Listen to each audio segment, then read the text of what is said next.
Okay. Today we're going to learn about the difference between dependent and independent variables and how to identify them in scientific experiments. What's a variable? Well, I was about to ask you guys that. What is a variable? Can anyone, describe what a variable is? It's something you change in an experiment. Right, okay.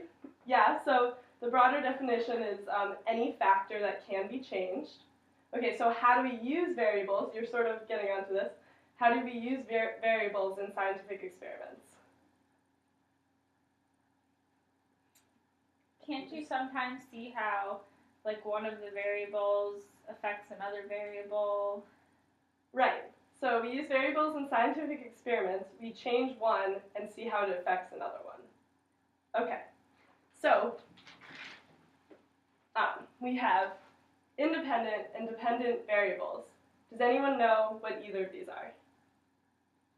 Well, the dependent one is the one that is affected, right? It's the one that depends on the other. Right. That's very good. So the independent variable is the variable that the experimenter changes in the experiment. And the dependent variable is what you observe in the experiment or what you measure in the experiment.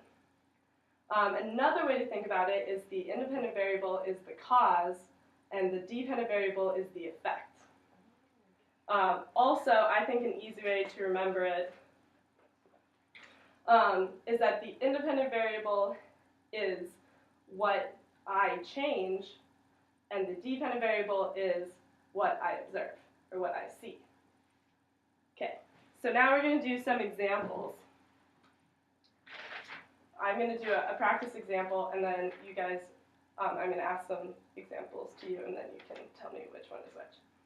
All right, so if you're doing an experiment about how stress affects heart rate, the independent variable would be the amount of stress that you cause on your subjects, and the dependent variable would be their heart rate. Okay, so if I was doing an experiment about if heating water allows it to dissolve more or less sugar, which one would be the independent variable? The heat. Oh, I called out, sorry. I raised my hand. Emma? The heat. Right, so the independent variable would be the temperature of the water, or the heat, how much you heat it up, and what would be the dependent variable then? How much sugar dissolves? Right, how much sugar dissolves. Okay, you guys are good at this. So another example is if I was doing an experiment about how light affects plant growth, which one would be the independent variable? Eliana. The amount of light that the plant is exposed to. Right, the amount of light that the plant is getting. Now, which would be the dependent variable then? How tall the plants grow. Right, how tall the plant gets. All right, this is great. So today we learned about what dependent and independent variables were and how to identify them in experiments. Okay.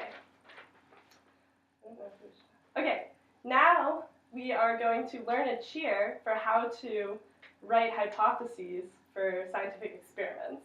Yay! Yay! Cool. Okay, so I'm going to say a line of the cheer, and then you guys can just repeat it after me. Okay. Okay. If I want to find out something new, If I want to find out something new, then I need to write down my view. then I need to write down my view. If I think I know a trend, If I think I know a trend, then I need to comprehend. then I need to comprehend. Writing an hypothesis, Writing a hypothesis, the explanation to my analysis. the explanation to my analysis. If and then are the words. If and then are the words.